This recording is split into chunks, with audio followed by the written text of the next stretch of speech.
Good morning, everybody. I thought I would take a moment to hop in my car with my handy dandy whiteboard and give everybody a one-on-one class over why and how private school vouchers actually hurt rural schools that don't have private schools within their county. We've gotten a lot of questions from people. It's a very complex situation. So I'm going to do my best today to simplify that for you. And please hang with me because this is very important for people to understand before they go into the polls on Tuesday and decide whether they're going to cast their vote for pro-voucher politicians or pro-rural public school politicians. So the first place that we have to start is with just the basics of how the Oklahoma school funding formula works. Now, listen, it's much more complex than this, but like I said, I'm going to try to kind of dumb it down and simplify it so that, we can fit it in decent amount of time.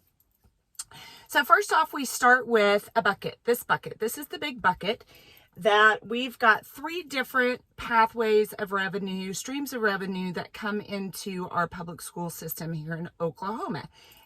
Of note, every state is different in how they do this. So what works in one state may not work here.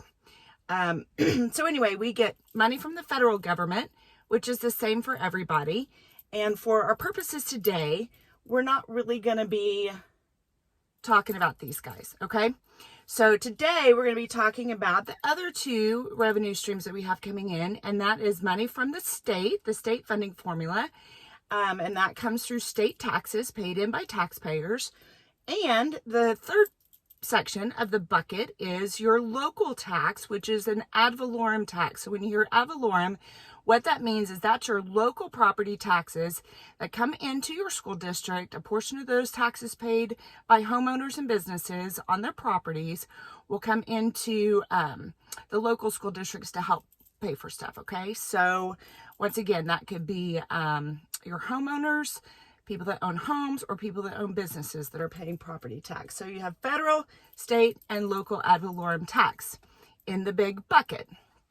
And then we got to move over here to this side of the whiteboard where we talk about what's called the equalization formula that we have here in Oklahoma, which is actually one of the best in the nation. We've been lauded for having a really great equitable formula.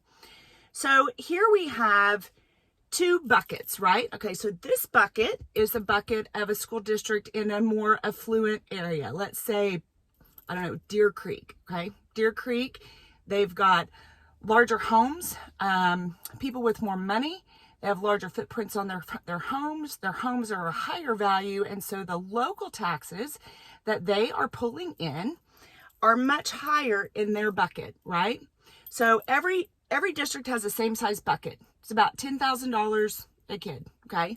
That's kind of rough number, but every district has the same size bucket. It's what's inside the bucket, the different percentages of what fills up that bucket that makes things unique here in our state. So back to Deer Creek, we've got an affluent community that has higher revenue coming in from their local property taxes. Maybe they have wealthier families, or it could also be a community where the families don't have higher value property, but they have a lot of industry. So you may have some places like in northwestern Oklahoma that are still pretty low income, but yet maybe they have a bunch of wind farms. Or you may have a community where the citizens are, mid to lower income level, but there's a lot of manufacturing in that community. But in general, for general terms of today, bucket number one is your more affluent community like a Deer Creek, where their bucket is filled up more from local taxes, and then the state comes in and fills in the rest. So they may have, I don't know what their number is, but they may have, 60 to 70, 75% of the funding from their school comes from the local community with their higher property taxes. And again, then the state comes in and fills in the difference on that 10,000. So maybe that kid in this community is getting, if we say the per pupil spending is 10,000, maybe 8,000 is coming from local, or 6,000 is coming from local, and 4,000 is coming from the state. Okay. Then you have this bucket over here, same size bucket, but this we're going to say is a less affluent rural community. This is in areas that are economically disadvantaged, where we've got a lot of poverty, and this is more reflective of the majority of our rural schools here in Oklahoma. So you have the $10,000 bucket, but within that bucket, because the communities have lower property tax revenue coming in, they don't have as wealthy of families, their property values are much lower, there may not be a whole lot of industry that's producing a lot of revenue for local tax in their area, which is the case with the vast majority of our rural schools.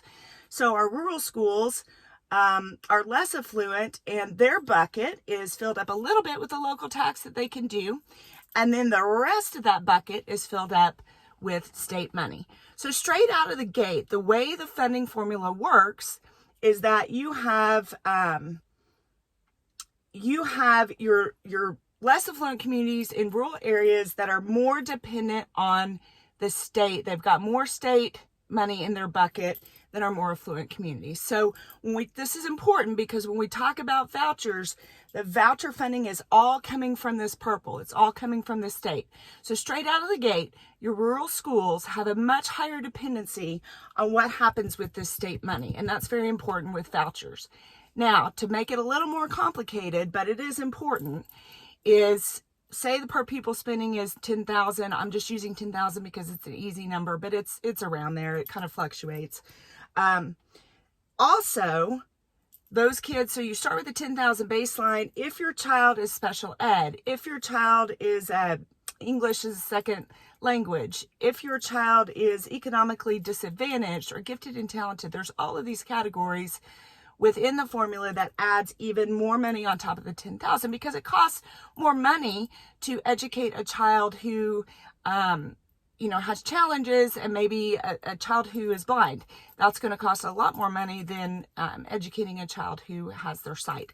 And so when you have a population that is from a less affluent area, plus if they have quite a few of these add-ons, that $10,000 goes up. So your poor communities, if they have populations with higher needs, they have even more money that they're dependent on with the state.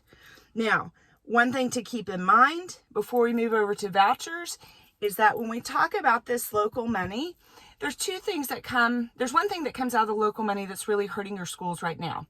So transportation is a big issue.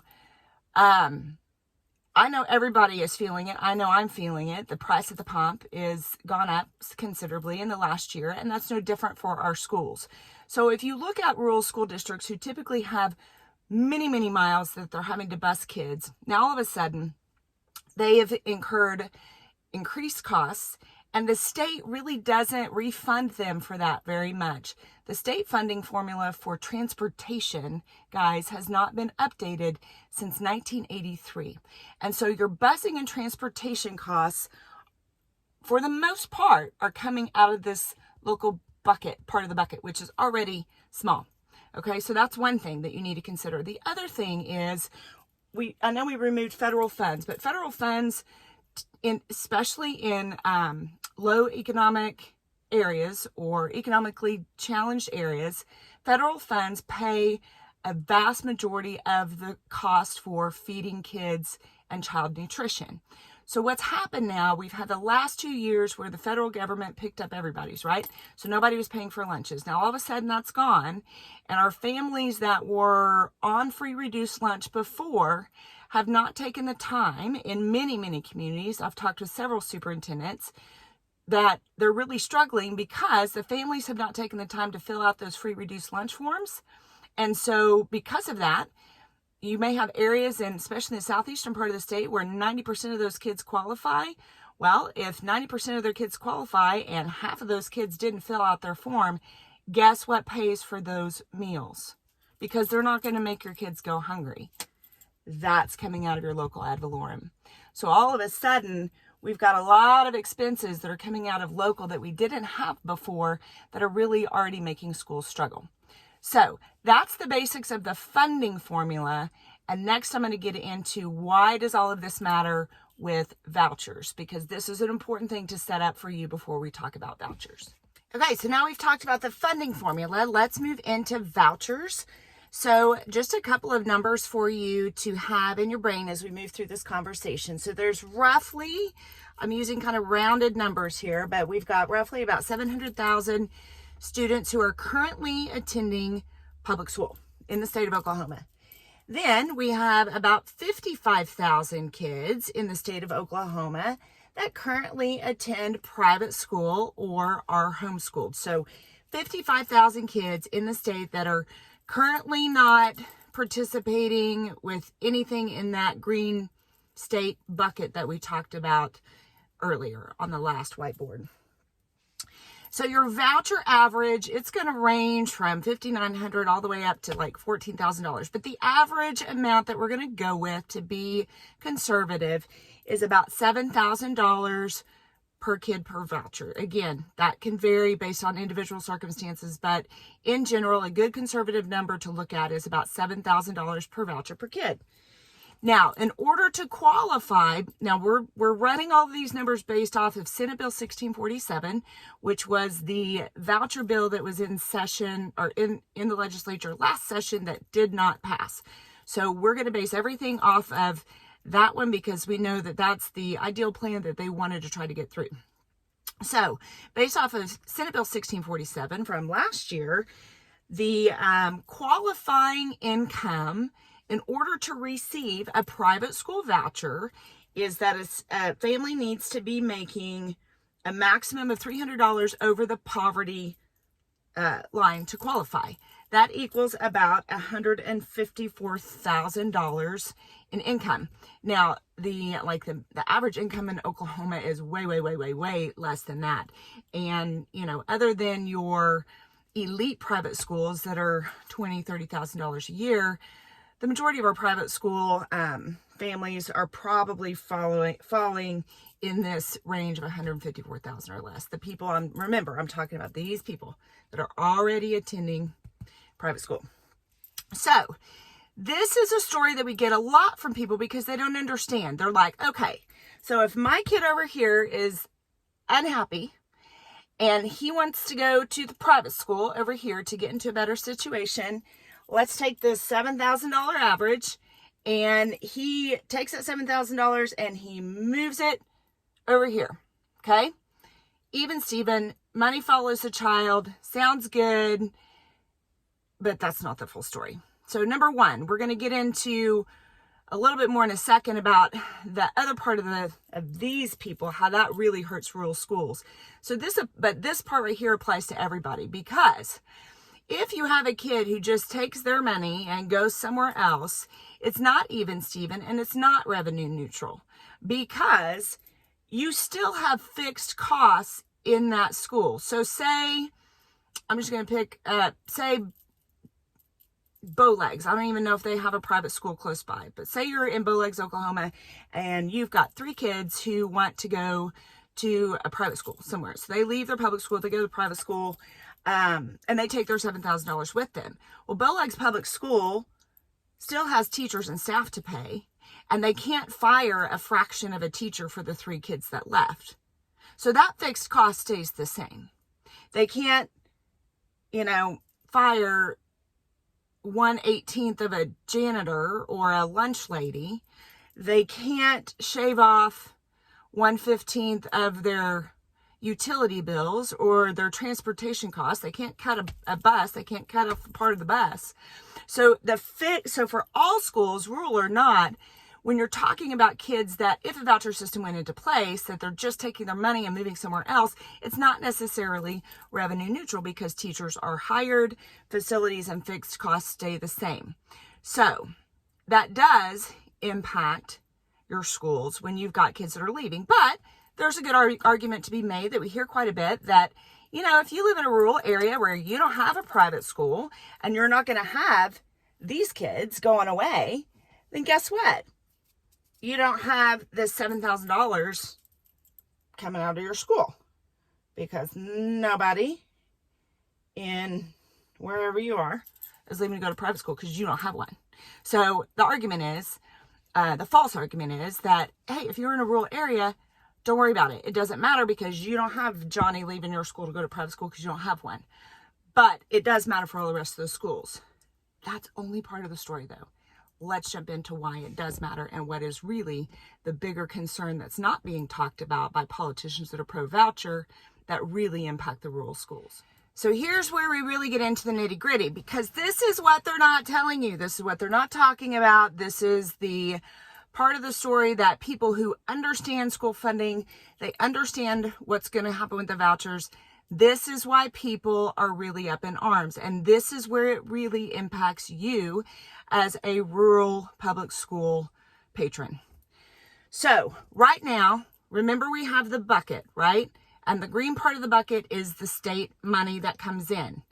And remember, you as rural school patrons, your kids depend most on that green part of the bucket, the state money. So this is, we've switched from buckets to pies because everybody loves pie, right? Thanksgiving's coming, so we're going to switch to pies. But this pie is made, this is a green pie. This pie is made from the green bucket. I should have colored it green. So this is a state funding pie that currently serves that 700,000 kids in public school. But remember, we have 55,000 kids that are not currently in the public school system. They're not being paid for with public dollars. They're either currently attending private school or homeschool, and they would have been written into that bill. So had that bill passed, or do we have a bill pass in the future? What that means is that green funding pie of state money, now all of a sudden you dump in an extra 55,000 kids straight out of the gate into that formula that have never had a piece of the pie, that now all of a sudden they're part of the pie. So now the pie is divided between 55,000 more kids dumped into it, and all of a sudden everybody has a smaller piece of the pie. This is what hurts your rural schools the most. For example, in Cherokee County, the lesser pieces of pie for Cherokee County kids, because they got to pay for all these 55,000 more they're going to dump into the system, equals $1,329,460. Well, $1,329,460. That's a lot of money. So now, not all of those 55,000 are going to be dumped into the system. That's potential. But the numbers that we looked at, we averaged it out to say, okay, let's be conservative, knowing what the average income is for families. Let's just look at if half of those kids were dumped into the system. And if that were the case, that would equal straight out of the gate $133 million gone from rural public schools to pay for adding these kids in. That's $133 million gone from public schools before any kid even transitions and leaves his public school to go to private school. This is straight out of the gate. So guys, this is the part they're not telling you. This is the part that everyone is up in arms about, especially in rural areas, because you don't even have the option to take your bucket and go somewhere else to play. You don't have that option. So what you're left with is paying massive rebates to families who are already affording to put their kids in private school. Now they're all going to get a $7,000 voucher. You pay for it. Everybody's paying for the big pie, but now all of a sudden your district gets to a smaller piece of the pie. Now think back to the ad valorem bucket. For most of you, you don't have that much money coming in locally to make up for a shrinking part of your bucket, all right, in the green area. You don't have that locally with ad valorem, especially now that we've got situations going on with child nutrition and transportation. So essentially the bottom line is that you are going to be asked to give up funding to take a smaller piece of the pie. Everybody's still paying in the same amount of taxes, but your taxes are going to go to pay for somebody else's kid who's already in private school, whose family can already afford to send him. They're already figuring it out. Now all of a sudden they're getting that $7,000 per kid per year. That money comes out of this pie. Your kid gets a smaller percentage. Your school district gets a smaller percentage. And again, your school district desperately, the majority of our rural schools desperately depend on that state section of the bucket. I hope this makes sense because it is very complicated, but this is the issue. This is the magic piece of the pie that's being left out of the conversation.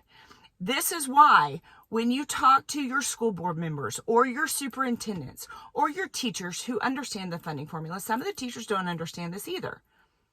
When you talk to people who understand at the State Department, all of us that understand how this works, this is why this is being accurately described as something that will kill your rural schools, because all of a sudden, when you've got to start pulling from ad valorem that's very, very small to make up for those losses for academics, guess what you don't have money left over to pay for?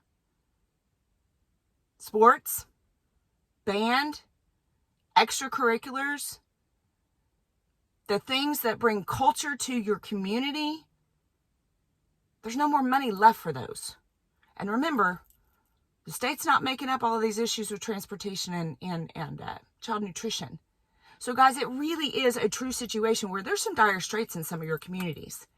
And if you don't make the right decision, you're going to be paying for all these kids over here. You're going to be paying for their pie. Now, just a few more things to wrap this up. Okay, I know this is getting long. I'm about to wrap it up, but these are some additional points you need to consider before you're casting your votes on Tuesday. Number one, in addition to it hurting all schools with fixed costs and hurting all schools, particularly rural schools, when we talk about the further division of the pieces of pie in the funding formula, here's some other things you need to know. And remember that in Senate Bill 1647, there was virtually no accountability or transparency written into that bill to require detailed reporting and audited reporting of what happens to those dollars once they leave the state. For public schools, they literally have to account for every single penny and how it is spent. The way this bill was written is that the money leaves the state. It goes to this third party that will manage the whole thing. By the way, they make 10% profit for managing it. Sounds a little bit like Epic, right? The money goes there, and then they send the money out to the bank accounts or the school accounts for the kids going to private school, or the bank accounts of the kids going to homeschool. And once it leaves there is no requirement written into that law that anybody has to show anything was spent properly on education-based stuff. Now, considering the history of this state, where we had Epic mismanage and steal basically the most taxpayer dollars ever in the history of the state, and we more recently had the COVID relief funds that were sent to the governor and Secretary Walters, they took that money and put it through Class Wallet. Same thing, third party, they distribute the money. And what happened when they put that money in the bank accounts of parents? They went out and did they buy stuff that had to do with really actually educating their children? No, they bought power washers, they bought video games, they bought Christmas trees, they bought couches, they bought like all kinds of stuff that really didn't have anything to do with educating their kids. So that's a huge concern when you look back to how this voucher bill was presented last session, is that ain't no accountability and transparency put into place on those public dollars. And there's people making money off those public dollars. So that is a huge issue with that one. Next, well, profits made. Who's making the money? Because when something doesn't make sense, I was always taught, and I think it's pretty good, to ask, who's making money off of this? Well, there'll be a lot of people making money off of this. There'll be the third-party processing company making money off of it. There'll be parents who already could afford their kids to be in private school. Now, all of a sudden, they get a big $7,000 rebate, at the bottom line of your kid's education. So there's money to be made. That's the motivation here. Make no bones about it. The other thing is, when your kid goes to a private school, they like to talk about how this is designed to get kids who are struggling in, an urban school, poor kids, underprivileged kids that are, faced with additional challenges, to get them out of those public schools and be able to give them to a different opportunity. Here's the deal, though. Public schools have to take everybody who wants to walk through the door. Private schools don't. So, just because you want to send your kid who needs a new environment to a private school. There is nothing written into any of this bill that requires those private schools to take your child. And there shouldn't be. I mean, that's kind of, private schools, they want to be able to select who comes there. That's kind of their gig. So this isn't a dig on them. That's just the way the system is set up. So it's sold as this pie in the sky that all these kids that are struggling in struggling areas are going to be able to just magically transfer to this, highfalutin private school. That ain't the case. If your kid is struggling with behavior issues, if your kid is struggling with grades, if your kid is not the top of the top, guess what? They're staying in the public school. And what if they're special education? Because your private schools are not subject to the same laws that public schools are when educating children with special needs. So, first of all, many of our private schools, especially our smaller private schools, anybody in special education that has a child with special needs that's looked into it knows that there's really typically not the services even available at private schools for special ed kids. But in the bill, even if there were, if you have a special ed kid, in order to be able to take that $7,000 voucher, guess what? You have to sign off and sign off on. You had to sign off on, written in the bill, giving up the protection afforded to you by IDEA. Now, for those of you who don't have special education kids, that may not mean something to you, but basically the federal government has protections in place for the civil rights of children with special needs to ensure that they receive a proper, adequate, and fair education. That's what you have right here. So when that goes away, families with special needs, kids, you're going to be left out of the equation too. Now, the other thing they don't like to talk about is with the dollars could potentially come more handcuffs, more state oversight, as it should, because they're public dollars and public schools have to account for every penny. So should the private schools and the homeschoolers that are taking the public dollars. That's how public dollars work. There's accountability involved. They like to say, well, they give public dollars to private hospitals all the time. Yeah, well, and their rules they have to follow are like bigger than your family Bible. So when we talk about state oversight, guess who doesn't want the state meddling in their business? Homeschool parents. That's kind of why they homeschool. They want to be able to control what they're teaching their kids, and they don't want to have to take the shackles for the shekels, if you will.